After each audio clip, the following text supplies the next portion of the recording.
As you can see, this is not the small block Chevy that we tore down a few weeks ago for the blue truck. Unfortunately, the Chevy that we tore apart was cracked all, the block was cracked all around the lifter galleries, and I don't think he's even got to the head yet. So this is a Vortec. I was trying to avoid putting the Vortec in it. I was saving it for something else. I'm going to tear this Vortec down and take it to the machine shop and let him look at it.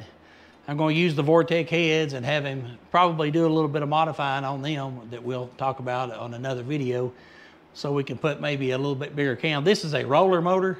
The other one was a flat tapping engine. So hopefully we're getting more engine for the buck for about the same price, I guess. Let's hope that this thing turns out to be everything we think it's going to be, because I still want to use the throttle body. I know that's crazy to put throttle body on a Vortec and smother it to death, but I want to use the original throttle body that's in the truck. That's what it came with. That's what I want to use.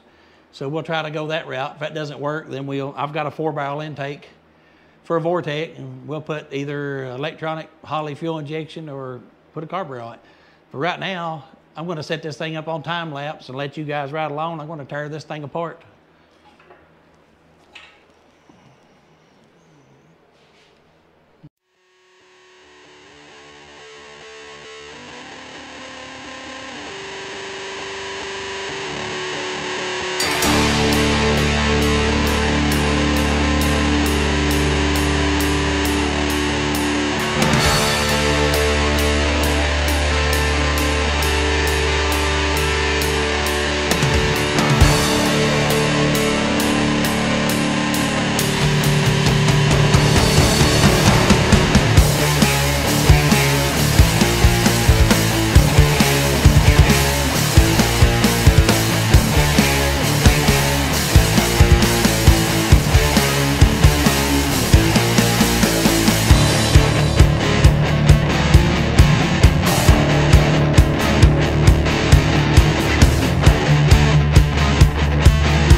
Take a look at this motor.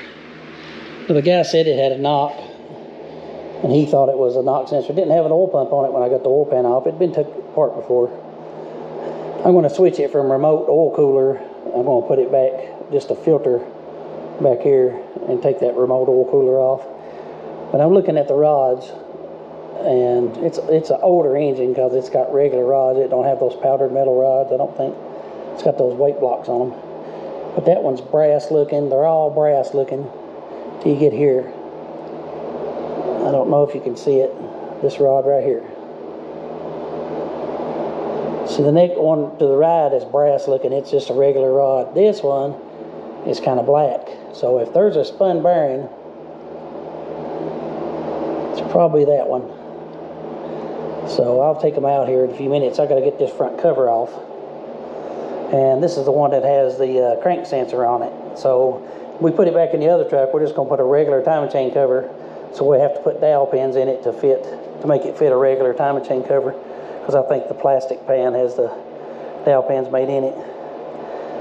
But we're slowly getting it apart, getting closer, getting ready to take this thing to the machine shop. Let's see where we get from here. I'm interested to see what that rod looks like. I went ahead and jumped ahead and took that black looking rod cap off. And you see that little piece of shiny right there? That's not something I did, that was there. That's a really big chunk of metal. And I didn't get it. If I did, I dropped it. There it is. That's a big chunk of metal. And it was underneath. There's another one there. It was underneath that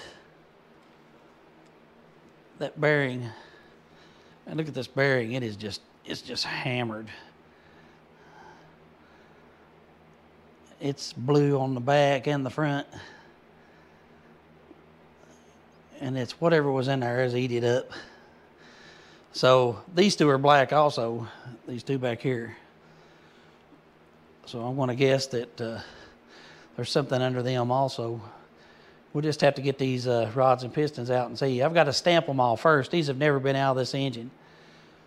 If they did, they stamped them somewhere where I can't see. So I'm going to get them all stamped, and I may do that on time lapse.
Well, have we got surprises?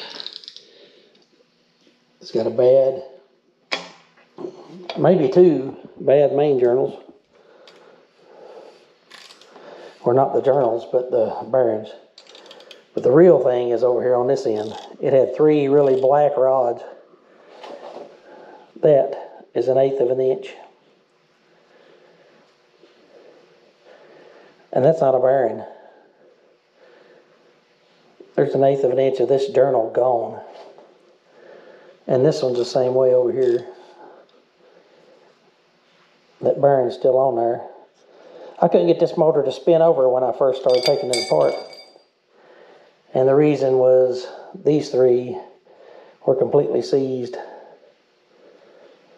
Well, the crank is no good. The block, I don't know, it's been hot. It's been baked.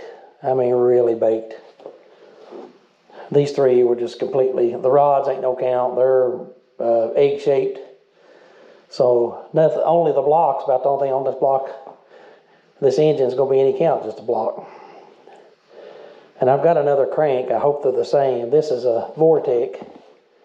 And my other engine has a one-piece rear main, but it's not a Vortec. I think the snouts are a little bit different in length, but not much. You can change harmonic balancers, use the other harmonic balancer and still make it work. Let's keep digging.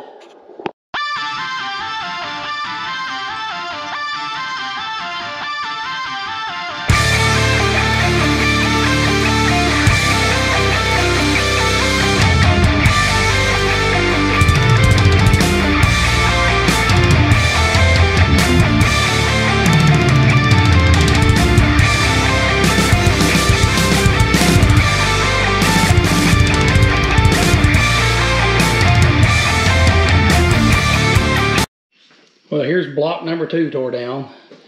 Our block out of the blue truck we took in, and it was cracked around the lifter valleys. Now this is a Vortec. This is different, but I've got the stuff to switch it to a Vortec.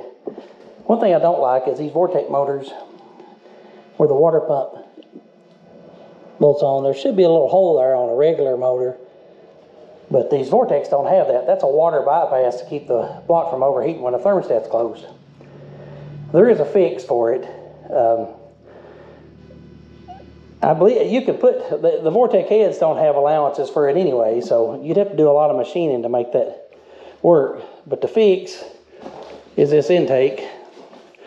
The intake to put my fuel injection onto that Vortec motor has got a carve out for that. It's got a little threaded port for your, goes right into the water jacket. It's a bypass. On Vortec motor, they don't have that little weep hole because they've got a tube. Here's a regular water pump, and it's just got a plug in the top of it. But here's a Vortec water pump, and in the top of it is this bypass. This is your water bypass to allow the engine to circulate water. It goes out of this and goes back into this intake, or vice versa, whichever direction it flows. And it allows you to keep your engine cool while your thermostat's closed. And a lot of people say you can drill holes in the thermostat, which I always drill 1/8 hole in every thermostat I put in these small block Chevys anyway, just to help it keep the air out of the engine when you're trying to bleed the air out. A lot of them now, you'll get thermostats that come with jigglers. That's a little 1/8 hole with a jiggler in it, so that kind of does the same thing. I got to get this to the machine shop. The crank is absolutely demolished. That crank will never be used, I don't believe. It's they'd have to take a 1/2 inch off of it and put it right back. And even the mains are a little bit bad. I think that crank's just trash. I looked at the one-piece rear main seals. They look like they're the same for both engines. So even this one has got a groove right where the rear main goes. That might be an old groove, but I don't think it's supposed to be there. So we'll drop this off at the shop and let the machinist clean it up and take a look at it. And if he cleans it up and it still ain't no good, I guess that's another $100 or something just for looking at it. So we'll just have to see. The cylinders look okay. They don't look bad. Let me get a light. Well, they don't look great either. I don't see any cross hatching. They just look bad, but he's going to bore it anyway. So the rods ain't no good on this motor. That one's got a lot of rust in it. He'll probably have to bore it a lot. That one got a lot of rust, and it's got lines in it too. So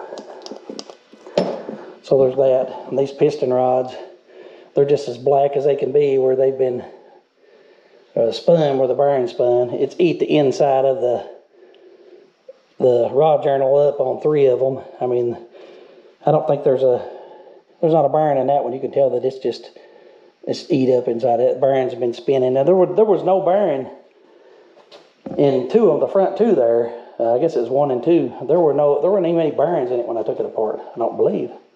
Maybe there was. I have to look back at the video. But they've been spinning anyway. They'd eaten into that crank.